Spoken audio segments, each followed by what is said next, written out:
오늘은 어버이 주일입니다. 우리 다 같이 일어나셔서 신령과 진정을 하나님께 예배드리겠습니다.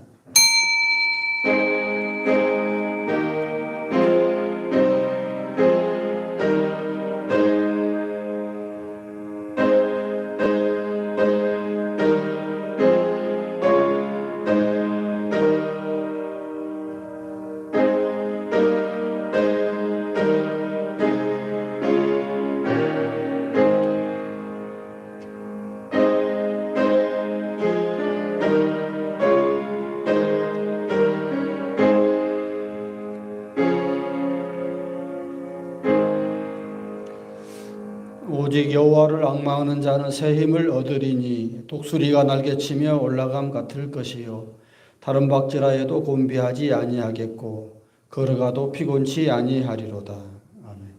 다 같이 앉으셔서 찬송가 47장을 부르겠습니다.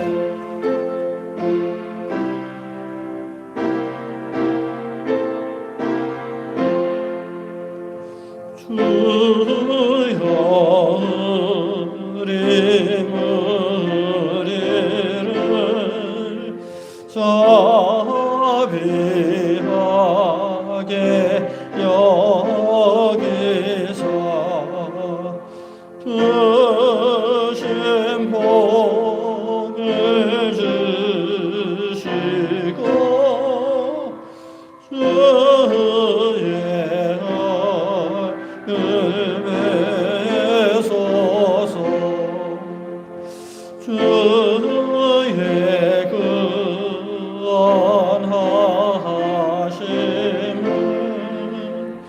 널리 알게 하시니 천하만국 백성들 주께 찬송합니다.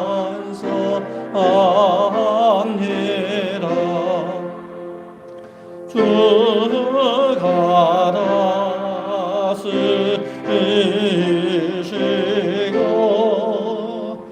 바르신 하시니 나라들이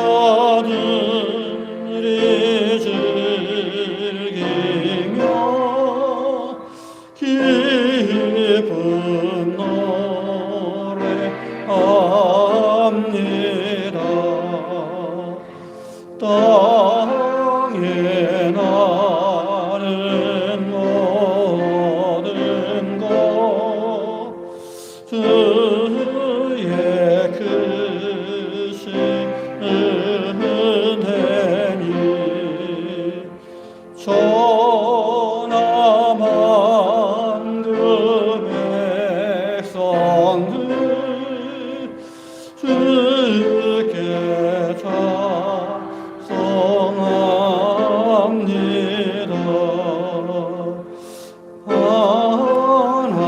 하나님이 그에게 복을 내려 주시니 땅의 모든 만물이 주를 경외합니다.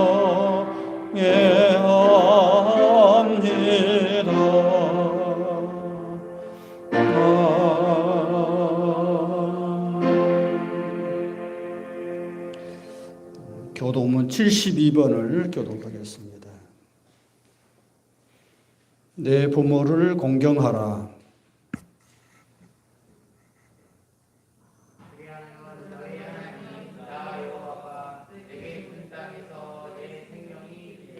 내 아들아 내 아버지의 훈계를 들으며 내 어머니의 법을 떠나지 말고 너 낳은 아버지에게 청종하고 내 늙은 어머니를 경히 여기지 말지니라.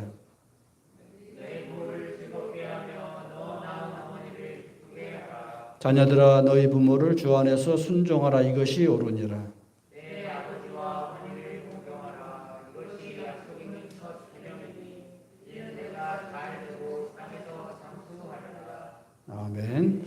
사도신경으로 우리의 신앙을 고백하겠습니다.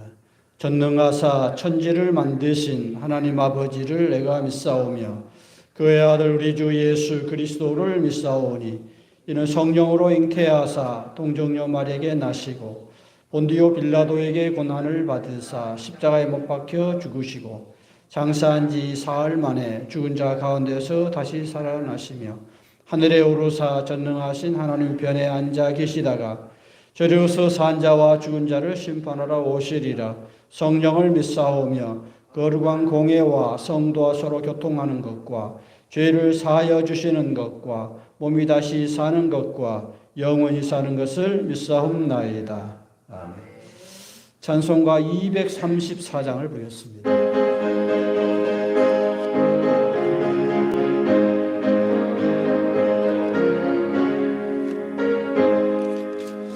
나의 사랑하는 제게로 헤어졌으나 하나님의 무릎 위에 앉아서 재미있게 듣던 말 그때 일을 지금도 내가 잊지 않고 기억합니다.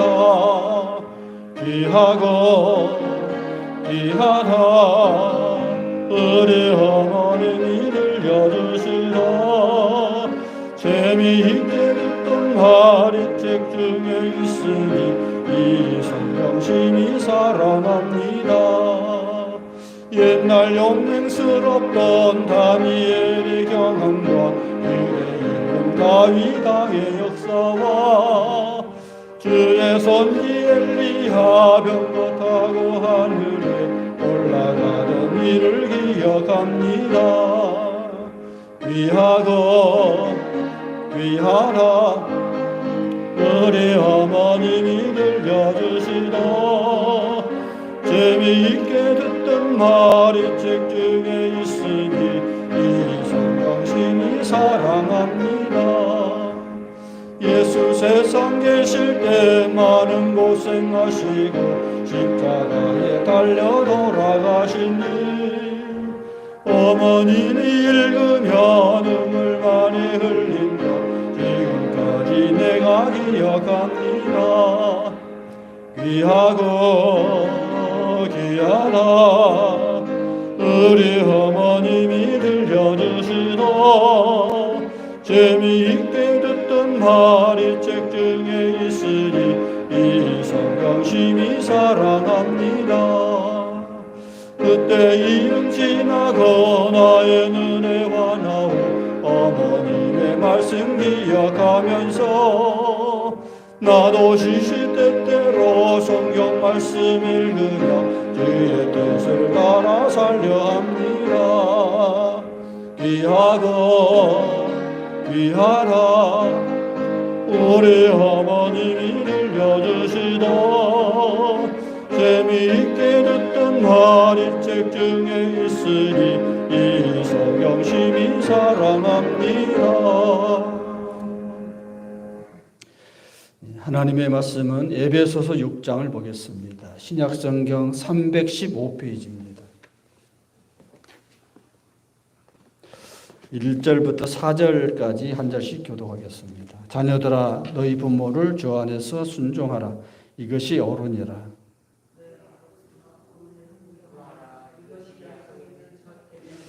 이는 네가 잘되고 땅에서 장수하리라.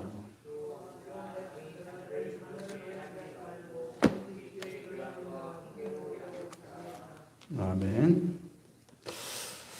이제 이 말씀에 의지하여서 내 부모를 공경하라 라는 제목으로 하나님 말씀을 전하겠습니다. 어느 날 어떤 시어머니가 우연히 며느리와 아들이 대화하는 것을 문 밖에서 엿듣게 되었다고 합니다. 며느리가 아들에게 조그마한 목소리로 물었습니다. 자기야, 이 세상에 누가 제일 좋아? 그러나 궁금하기 때문에 시어머니한테는 아주 크게 들렸습니다. 아들이 그야 물론 당신이지 라고 대답합니다. 어머니는 가정이 화평하기 위해서는 그렇게 대답할 수도 있겠다 생각했습니다. 며느리가 또 물었습니다. 그 다음은 누가 제일 좋아? 시어머니는 혹시라도 자기라고 할까 싶어 은근히 기대를 하고 있었는데 아들은 든든한 우리 아들이지 라고 대답합니다. 어머니는 참 실망이었습니다. 대화는 계속됩니다. 세 번째는 누가 좋아? 우리 귀염둥이 당신을 낳아준 장모님이지. 거기서부터 시어머니는 실망을 했습니다. 그 다음에는 누가 제일 좋아? 뽀뽀지. 뽀뽀는 자기 애완견이에요. 자기가 강아지 다음으로 소열에 밀려나는 것을 보면서 시어머니가 가슴이 서글프고 어깨가 무거워졌더라는 겁니다. 그 빅토르 위고르가 쓴 책 중에 93년이라는 유명한 소설이 있습니다. 그 가운데 나오는 이야기입니다. 아주 평범한 이야기지만 아주 중요한 의미를 시사합니다. 프랑스 대혁명 이후에 혼란과 빈곤으로 프랑스 전국이 아주 크게 어려웠을 때 이야기입니다. 숲을 지나던 병사가 기아에 지친 아주머니와 새 아이를 보았습니다. 그들이 너무 힘들어하는 것을 보고 상사가 불쌍히 여겨서 빵 하나를 던져 주었습니다. 어머니는 그 빵을 손에 받들고 고맙다고 인사하고 나서 바로 세 조각으로 나누어서 아들들에게 하나씩 나눠줍니다. 그것을 본 하사가 물어보았습니다. 저 여자는 배고프지 않은 모양이에요. 그때 상사는 대답했습니다. 아니야, 어머니이기 때문이야. 이게 어머니죠. 자기는 못 먹어도 자식은 먹여야 하고, 자기가 불편해도 자식을 위해야 하고. 우리 속담에도 흉년이 들면 애들은 배 터져 죽고 엄마는 배고파 죽는다, 그런 말 있잖아요. 이게 엄마지요. 세상에서 가장 큰 죄가 뭘까요? 도둑질입니까? 살인입니까? 아닙니다. 다시 한번 생각해 보면은 가장 무서운 죄는 사랑의 배신이죠. 사랑을 받았는데 배신하는 것. 이것처럼 무서운 죄가 없다고 봅니다. 한 200년 전에 중국에서 배포되었던 전도지, 복음 전도지가 있습니다. 역시 중국은 유교의 나라이기 때문에 그 복음 전도지에도 효도를 강조하는 것을 볼 수 있습니다. 기독교는 효도의 종교입니다. 어떤 종교보다도 효도를 중요하게 여깁니다. 몇 가지 예를 들어 보면 출애굽기 21장 15절에 부모를 치는 자는 반드시 죽이라. 또 21장 17절에 부모를 저주하는 자는 반드시 죽이라. 그 다음에 신명기 21장 18절부터 21절에 부모를 치는 자와 부모를 저주하는 자는 반드시 죽이라 라고 기록하고 있습니다. 너희가 안 죽이면 하나님 내가 직접 죽이겠다, 그런 거예요. 부모의 사랑에 대한 배신, 이것은 용서할 수 없다는 거예요. 그래서 하나님께서 그런 놈은 아주 돌로 쳐 죽이라, 이제 그런 거예요. 아무리 사랑이 많고 자비로우신 하나님이라도 부모에 대한 불효자는 이렇게 엄하게 이야기한 거죠. 하나님의 자비 한계지요. 사랑에 대한 배신은 용서할 수 없다, 그 말입니다. 오늘 본문은 부모에게 순종하라 말합니다. 그런데 주 안에서 순종하되 이제 전제가 주 안에서라는 전제가 있어요. 이게 중요해요. 이게 무슨 뜻이냐면은 부모님이 절대적이지. 그런데 이제 하나의 그보다 더 위에 있는 게 있어. 그런 거죠. 주 안에서. 예컨대 이제 저는 이제 그 믿지 않는 가정에서 어릴 때 처음으로 예수를 믿게 되었는데, 그래서 명절 때 이제 다 고향에 가잖아요. 그래서 저도 이제 아버지 따라서 이제 우리 본가에 가서 이렇게 제사를 드리고 또 절을 하고 그런단 말이에요. 그럴 때에 저는 이제 어릴 때 주일학교에서 듣기로 제사상에 절하면 우상숭배야 하면 안 돼. 이렇게 아주 그냥 굉장히 이렇게 거의 세뇌 교육 받듯이 들었기 때문에 절을 안 했어요. 이런 거죠. 주 안에 부모를 공경하되 주 안에서라는 전제가 있기 때문에 이건 안 된다는 거예요. 이런 뜻이에요. 이런 뜻. 저는 이제 종손, 4대째 종손인데 종손이 제사상에다 절을 안 하니까 난리가 났겠죠. 뭐 이런 놈이냐 하면서 뭐 난리가 났죠. 그 후에 뭐 갈등이라는 것은 뭐 말할 것도 없죠. 그런 제가 목사까지 됐으니까 뭐 저는 지금도 우리 고향에 못 내려가요. 우리 고향이 남원인데 남원에 못 내려가요. 지금도 내려가면 맞아 죽어요. 그런 거예요, 이게. 그러니까 주 안에서 순종하라는 거예요. 주 안에서. 신앙의 관점에서 부모에게 순종하라 그런 거예요. 순종이라는 게 뭡니까? 굴종이라는 게 있어요. 굴종. 할 수 없어서, 무서워서, 할 수 없이 고개 숙이는 것 굴종이라고 그러죠. 복종도 약간 비슷하죠. 싫지만 명령이니까 할 수 없이 군인이 뭐 명령대로 가는 거잖아요. 순종이라는 것은 정말 내 마음에서 우러나서 정말 존경해서 내가 정말 하고 싶어서 자발적으로 이렇게 숙이는 것. 이게 순종이죠. 그러니까 좀 다르죠. 굴종하거나 복종하고 다르죠. 그러니까 주 안에서 순종하라고 그래. 순종하라. 징계가 무서워서 하는 것이라면 굴종이죠. 그러나 기쁜 마음으로. 행동도 의지도 판단도 감성도 같이 갈 때 이게 순종이죠. 순종. 오늘 본문에는 거기에 한 가지 더 하여서 공경하라 그래요. 공경. 공경이라는 말은 또 다르죠. 공경이라는 것은 정말 존경스러워서 우러러보는 거죠. 존경스러워서 우러러보. 우리가 선생님을 공경한다. 부모를 공경한다는 뜻은 정말 너무 존경스러워서 우러러보는 정도를 우리가 공경한다. 하나님을 공경한다. 높은 뜻의 사랑이죠. 거룩한 사랑이죠. 그런 의미로 부모를 공경, 순종하고 한 걸음 더 나가서 공경하라. 그런 거예요. 시골에 사는 어머니가 아들을 서울에 유학을 보내고 늘 보고 싶었습니다. 그래서 너무도 보고 싶으니까 불쑥 이제 서울에 상경을 했어요. 뭐 편지도 쓸 줄도 모르고 전화도 없고 그때는. 그래서 무릎으로 아들 학교에 찾아왔습니다.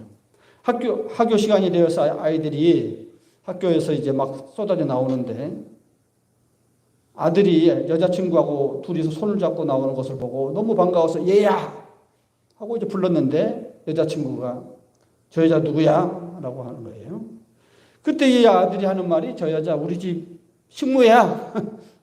자기 엄마를. 그러니까 엄마가 너무 이제 아주 남루한 옷차림으로 오니까 부끄러웠겠죠.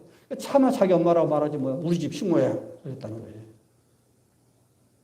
참 엄마가 얼마나 가슴이 찢어지겠습니까? 존경하고 사랑해야 하는데 우리 부모를 부끄럽게 여긴다. 그런 부모들 있잖아요. 부끄럽게 여기는. 그런데 당당하게 말을 해야 할 텐데. 링컨 대통령 이야기를 우리 잘 알죠. 미국 사람들이 제일 존경하는 대통령 중에 항상 첫 번째로 꼽는 미국의 16대 대통령 링컨. 링컨에 대한 일화는 참 많죠. 너무도 요새 같으면 흑수저 중에 흑수저가 대통령이 됐으니 그 당시 미국의 그 정치인들이 우리가 어떻게 저런 것을 대통령으로 뽑았나. 아주 그냥 너무 그냥 부끄러워가지고 우리가 저런 대통령을 모시고 있어야 돼. 이런 부끄러운 마음이 늘 있었다고 그래요. 그 당시 그 정서가 정치인들 사이에. 그래서 이제 어느 날 이제 상하원, 양원 합동회의에서 연설을 하게 되었는데 대통령 입장하니까 링컨을 딱 보자 사람들이 얼굴이 일그러지는 거예요. 뭐 저런 것이 우리 대통령이야 하는 거예요. 너무 부끄러운 거죠. 부끄러운 거예요. 그래서 어떤 상원 의원이 일어나서 하는 말이 우리나라가 어떻게 해서 이 모양이 됐습니까? 초등학교 1학년밖에 못 나온 저 무식한 링컨이 우리나라의 대통령이 되다니 천추의 부끄러운 일입니다. 저 사람의 아버지는 늘 내 구두를 수선했던 천한자입니다. 뭐 이렇게 이제 일어나서 그냥 그 이야기를 하는 거예요. 대통령 앞에서. 얼마나 그 장면이 그러잖아요, 지금. 그때 링컨이 웃으면서 이렇게 말을 했습니다. 대단히 감사합니다. 상원 의원님. 제가 바빠서 아버지를 잊어버리고 살았는데 기억나게 해줘서 고맙습니다. 우리 아버지는 구두를 잘 수선합니다. 만들기도 합니다. 절대로 돈 벌려고 그런 것도 아닙니다. 정직하게 많은 사람을 위해서 일하도록 섬기는 마음으로 그렇게 일을 했습니다. 나는 그런 아버지가 자랑스럽습니다. 나도 아버지한테 배워서 구두를 잘 수선하니 언제라도 고장나면 나한테 가지고 오십시오. 이렇게 천연덕스럽게 받아치는 거예요. 참 링컨도 참 대단한 사람이죠. 보통 사람 같은 얼굴이 푸르락불구락 하면서 그냥 난리가 났을 텐데 참 그 얼마나 참 멋있습니까? 그냥 멋있죠. 우리 아버지, 당신은 그렇게 부끄럽게 여길지 모르지만은 나는 너무도 아버지가 자랑스럽다. 나는 아버지를 존경한다. 그런 거예요. 참, 그러니까 그런 마인드를 가지고 정치를 하니까 링컨 대통령이 미국 사람이 가장 존경하는 역대 대통령 중에 1위였다. 그런 거죠.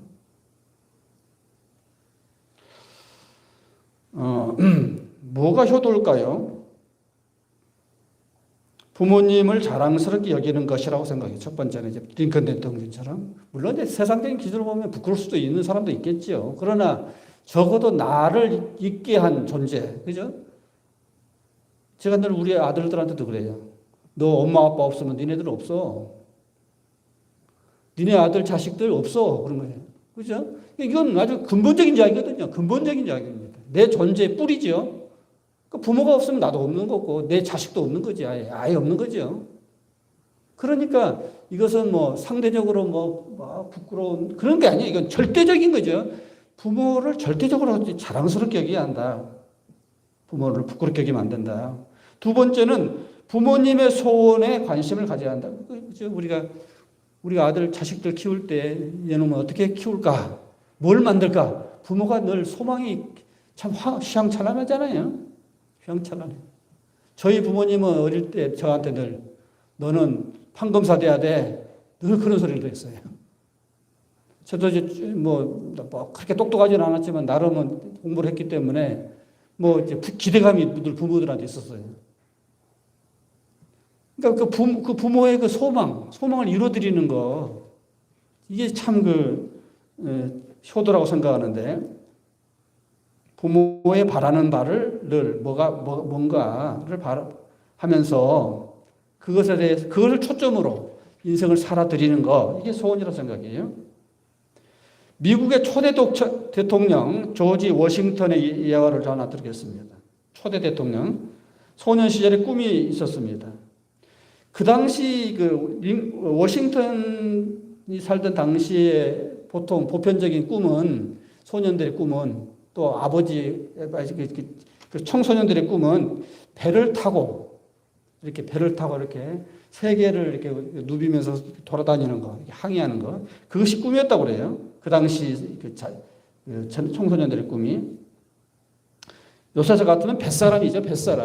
뱃사람이 되어서 고향을 떠나서 세계를 누비는 사람이 되고 싶었다 그래요. 그래서 이제 워싱턴도 짐을 싸가지고 이제 부모한테 작별 인사를 하게 되었습니다. 근데 어머니는 이제 말릴 수 없어서 그냥 손을 잡고 조용히 울기만 합니다. 그때 조지 워싱턴이 이렇게 말합니다. 어머니를 슬프게 하면서 내 꿈을 따라갈 수는 없다. 그래 꿈을 포기하고 다시 어머니 사이에 이제 살게 돼요. 엄마가 눈물을 흘리고 그 순간 접어요. 이제 자기 꿈을 접고 어머니 슬하에서 살아가게 됩니다. 그래서 이제 결국은 미국 대통령이 되었다 그런 거예요. 그러니까 어머니를 슬프게 하면서까지 내가 무슨 것이 있다고 내가 내 뜻을 이루겠는가? 이게 그런 거예요. 뭐 대단한 것도 아닌데 이런 거예요. 효라는 것은 부모님의 소원, 부모님의 깊은 소원, 기도의 응답으로 살아가는 것 이게 진정한 효도라고 생각합니다. 오늘 본문에 보면은 내 부모를 공경하라. 이것이 약속 있는 첫 계명이다. 이게 굉장히 중요한 이야기인데 우리 10계명에 보면 10가지 계명 중에 이 계명 다 지키면 이렇게 해주겠다 하고 약속이 담긴 계명은 딱 하나죠. 이거예요. 내 부모를 공경하라. 그리하면 너와 내가 장수할 것이다. 장수와 형통할 것이다.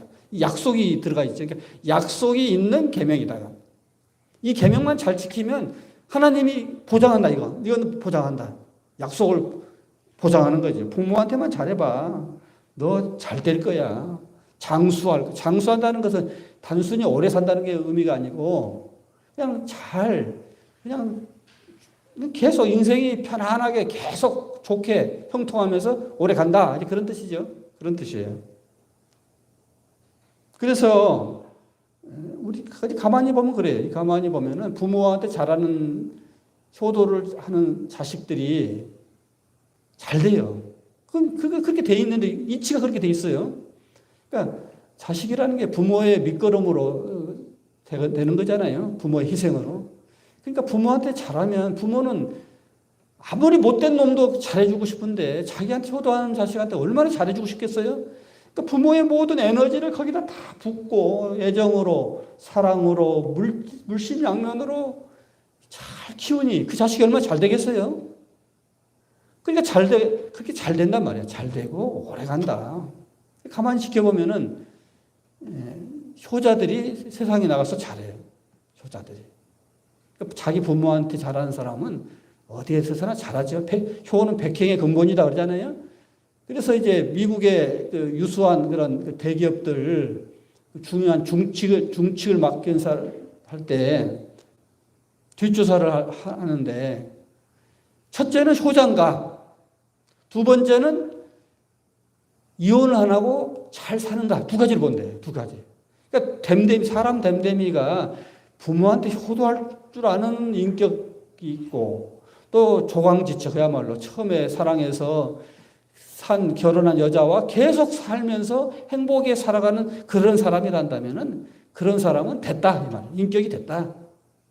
그런 사람을 중역으로 뽑는데 되게 CEO를 뽑을 때 우리도 그러잖아요. 수신제가 후에 치국평천하다. 가정이 먼저 잘 될 때 그 사람이 쭉쭉 뻗어가는 거지. 이게 다 그런 의미죠. 사랑의 신비학이라는 게 있습니다. 사랑의 신비학. 사랑하면은 어떻게 되는가? 첫째는 겸손해집니다. 사랑을 하면 겸손해져요. 한때 유행가 중에 이런 게 있었죠. 그대 앞에 서면 나는 왜 작아지는가? 그 참 묘한 말이에요. 참 그런 노래 있었잖아요. 당신 앞에만 서면 왜 나는 이렇게 작아지게 보여지는가? 그런 거예요. 그러니까 너무도 사랑하기에 나 같은 존재를 사랑해준 당신 앞에서 나의 존재가 너무도 작아지게 보여진다. 그런 뜻이죠. 그러니까 너무도 사랑하는 사람 앞에 내가 나 같은 아무것도 아닌데 나를 이렇게 사랑해 주다니 너무 고맙다. 그러면서 자기가 겸손해지는 거죠. 이게 겸손해지는 거예요. 그러니까 그대 앞에만 서면 왜 나는 이렇게 작아지는가? 우리가 하나님 앞에 서면 우리 작아지게 보이죠. 우리가 예배드리러 올 때 하나님 앞에 서면 왜 이렇게 작아지는지, 왜 이렇게 나는 이렇게 볼품없는지, 왜 나는 이렇게 죄가 많은 부족하고 무능하고 그렇게 느껴지잖아요. 이렇게 왜 하나님에 대한 사랑 때문에 그렇죠. 하나님. 그런데 교만한 사람들은 그렇지 않죠. 교만한 사람들은 자기가 뭔가 대단한 것처럼 그런 사람은 하나님 앞에 고개를 숙일 수 없어요. 그러니까 모든 게 사랑하게 되면 좀 겸손해진다. 사랑하는 순간 그만큼 그 비례해서 자기는 작아지는 것, 겸손해지는 것. 이게 사랑의 신비라는 거예요. 그 다음에 또 사랑하면 자유로워져요. 또 자유로워져요. 묘한 말들이 지금 나와요. 사랑하는 순간 자유로워져요. 하늘을 보나 땅을 보나 사람을 보나 친구를 보나 거칠 게 없어요. 내가 사랑을 품뻑 받고 하면 세상에 어디가 거칠 게 없는 거예요. 그러니까 우리가 이제 가만히 보면 세상에 좀 애정 결핍증 있는 사람들이 있죠. 회사에 가시도치 있고 그냥 삐딱하고 그냥 투쟁적이고 막 어디 가나 좌충우돌하고 이런 사람들은 심리학적으로 쭉 분석해 보면은 자라나는 과정에서 사랑을 많이 못 받았어요. 사랑을 못 많이 받았어요. 맨날 그냥 꾸중이나 듣고 그냥 욕지기나 듣고 맨날 그렇게 자라난 사람은 어디 가나 자유롭지 못해요. 항상 불안하고 늘 누가 나를 해치지 않을까. 근데 사랑을 흠뻑 받고 자란 자녀들은 어디 가나 이렇게 당당해요. 세상에 거칠 게 없어요. 그러니까 우리가 하나님에 대한 사랑이 지극히 느껴지면 그 사람은 어디 가든지 천국이에요. 하나님이 내 아버지인데 니까지 것들이 뭐 무서울 것도 없고, 하나님이 세상을 다 갖고 오기에는 내가 뭐가 부족해. 울리지도 않고 이게 당당하단 말이에요. 당당하게. 우리 예수 믿는 사람들이 좀 그렇게 좀 살았으면 좋겠어요. 너무 그렇게 움츠려들지 말고, 우리 아버지야. 하나님이 내 아버지야. 우리 아버지는 너무 부자야. 우리 아버지는 너무 강하신 분이야. 내가 그런 나를 누가 건드려? 좀 당당했으면 좋겠어요. 자유로워서. 또 사랑하는 자는, 사랑의 신비에 대해서 계속 이야기하고 있어요. 사랑의 신비. 첫째가 뭐라고 했어요?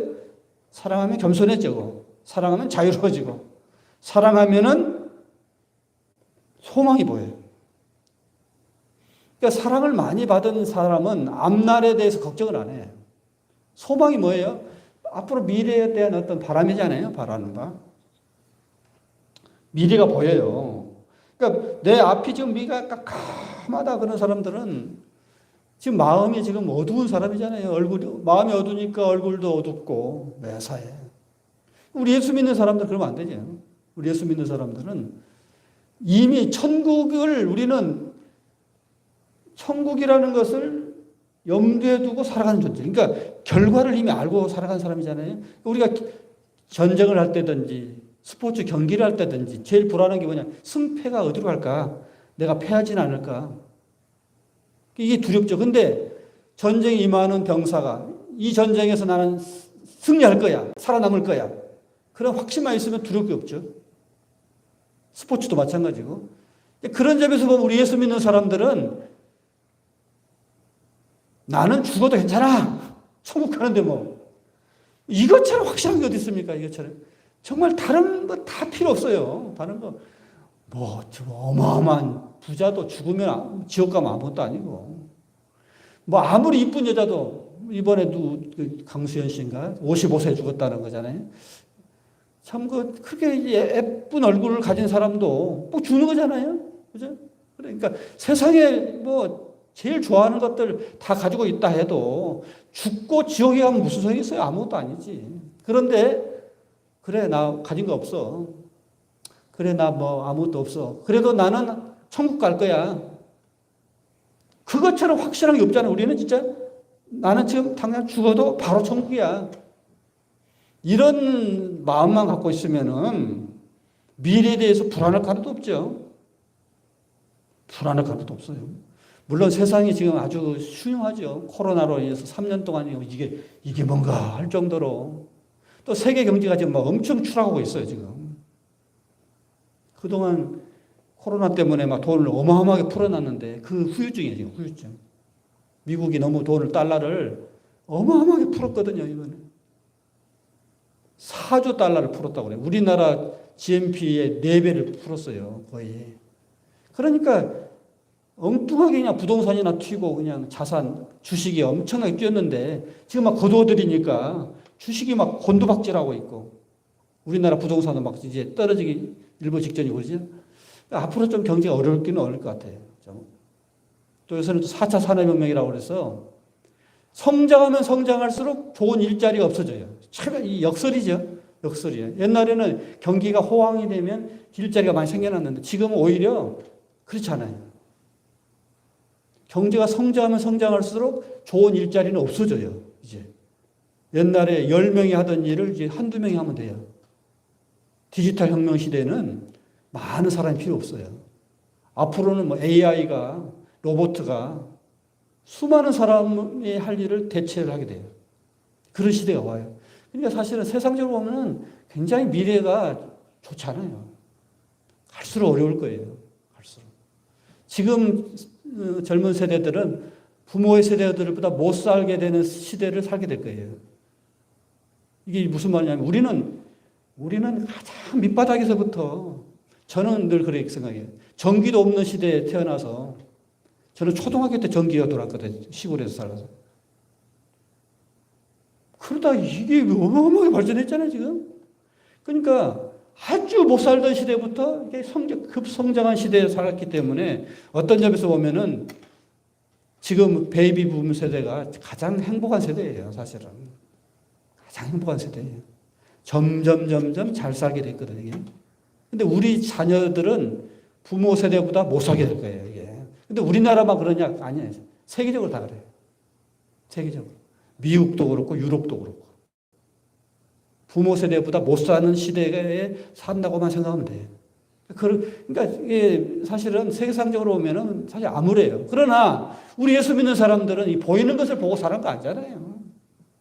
보이는 것 보면 불안하지.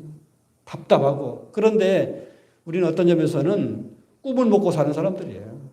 이상주의자들이에요. 우리 예수 믿는 사람들은 이상주의자들이에요. 현실을 보는 거 아니에요. 현실 보면 암담하지 항상. 그런데 천국을 바라보면서 나는 하나님의 자녀고 지금 당장 죽어도 나는 천국 갈 거야. 그런 확고한 믿음만 있으면은 우리의 소망, 천국에 대한 소망만 있으면은 그냥 행복히 살 수 있는 거예요. 그래서 사랑을 하게 되면 이런 이제 신비스러운 현상이 나타난다 그 말이에요. 부모를 사랑할 때에 장수하게 되고 범사 형통하리라 말합니다. 흔히 말하기를 유대인들은 아주 강한 민족, 아주 스마트하고 영리한 민족 그렇게 말하죠. 지금 이제 러시아가 우크라이나를 쳤는데 지금 우크라이나 대통령이 누굽니까? 젤렌스키잖아요. 젤렌스키가 유대인이에요. 여러분 그 지붕 위의 바이올린이라는 영화 보셨어요? 그 지붕 위의 바이올린 보면은 그 우크라이나에 살고 있는 유대인들의 이야기예요. 지금 우리 그 빠친코가 일본에 사는 제일교포들 이야기인 것처럼 유대인들이 참 불쌍하거든요. 어디나 이렇게 천대받으니까 도망가고. 그 우크라이나까지 도망가서 살던 그 당시 유대인들 거기 지금도 많이 있어요. 20%는 유대인들이라고 그래요. 그런데 유대인은 이제 두 가지 유대인이 있는데 하나는 세바르디 유대인. 그다음 하나는 아슈케나주 유대인. 세바르디 유대인은 서방 쪽에 있는 스페인이나 이런데 좀 서쪽에 있는 유대인들은 약간 부자들이에요. 세계 금융가를 지배하고 있는 유대인들인데 이 사람들은 세바르나디 유대인들이고 이 동쪽에 있는 유대인들을 아슈케나주 유대인이라는데 러시아, 우크라이나 이쪽에 사는 유대인들은 굉장히 가난해요. 지금도 아주 가난하게 살아요. 그런데 이제 대개 보면은 저도 이제 목회자로서 보면은 가난하고 힘들게 살아가는 사람들이 믿음이 좋잖아요, 원래. 이 사람들이 아주 그 2000년 유대인의 그 전통을 그대로 지키는 정말 철저한 유대인들이에요. 그래서 그 유대인들의 그 특징이 전승, 트레디션. 그 지붕 위의 바이올린에도 그 선라이즈 선셋이라는 그 유명한 그 주제곡이 나오잖아요. 거기에 보면 이제 트레디션이라는 말이에요. 트레디션, 우리가 알는 전통. 그러니까 이 사람들은 2000년 전통을 갖고 그대로 살아요. 얼마나 대단합니까?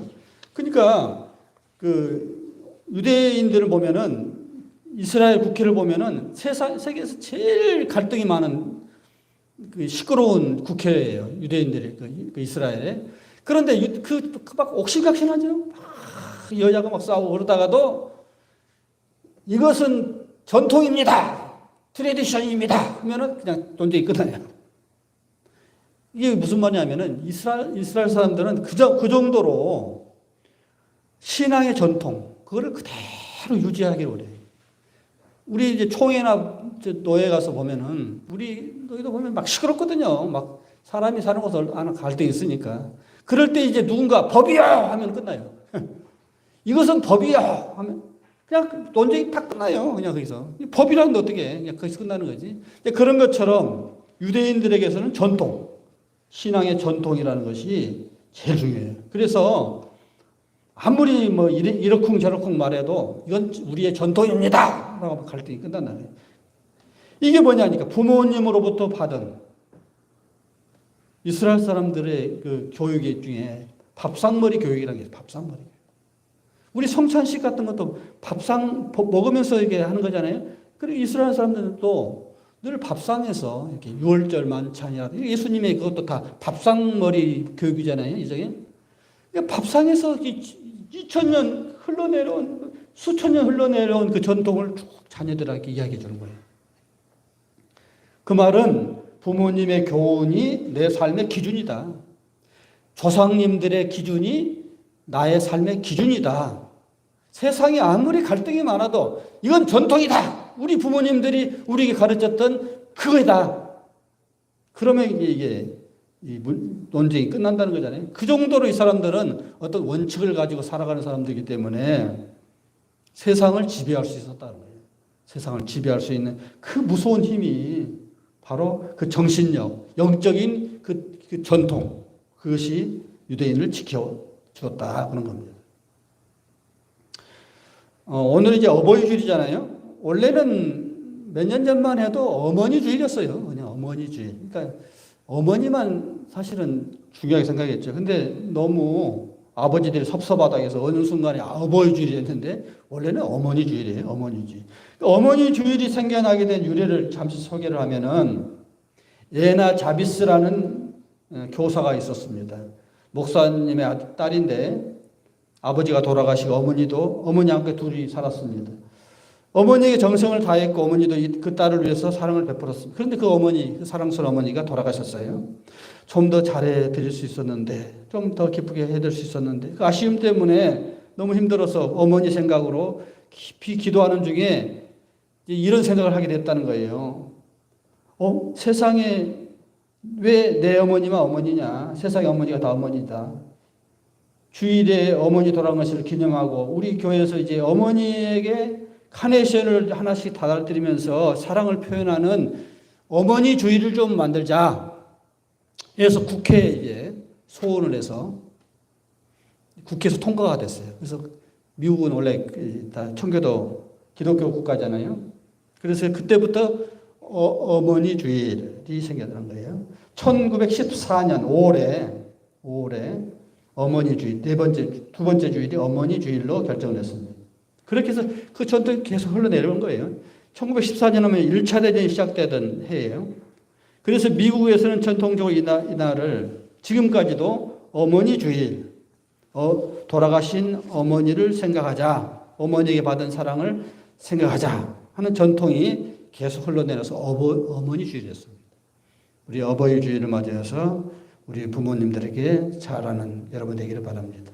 기도하겠습니다. 사랑의 아버지, 어버이 주일을 맞이해서 우리를 사랑해 주시고 길러주신 부모의 그 은덕을 기리는 그런 주일을 갖게 하심을 감사합니다.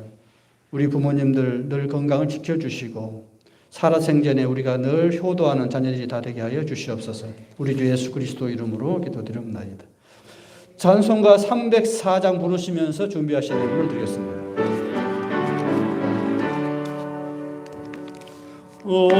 어머니의 늙은 사랑 임하고도 귀하나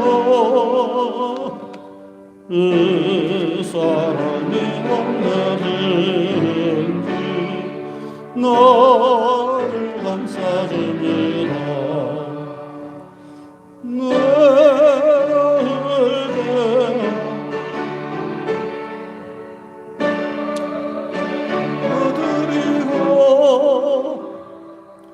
내가 기뻤을 때에 찬송 부르십니다. 아침 저녁 읽으시라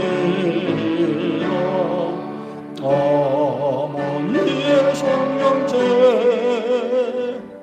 손때 남은 구절마다 모습 흔들합니다.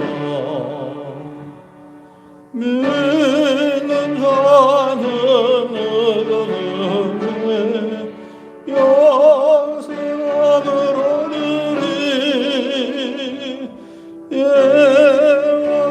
예워주신 귀한 말씀 이제 힘이 됩니다. 올라를 나게를 애매다가 지칠 때 부르시던 천성사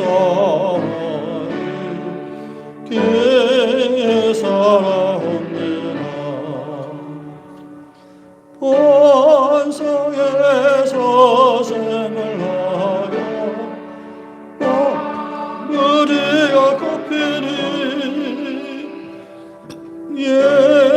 예수님과 동행하며 나를 갈압사라 오늘하여 겸손하며 올바른 것에게 어머니의 뜻 받으라 보람 있게 살리라 풍성한 세상에서 선한 삶 사으라 생명신의 흐르며 이 세상에 살리라. 기도하겠습니다. 가정의 달 5월을 맞이해서 우리 가정이 늘 주 안에서 행복하게 살게 하여 주시옵소서.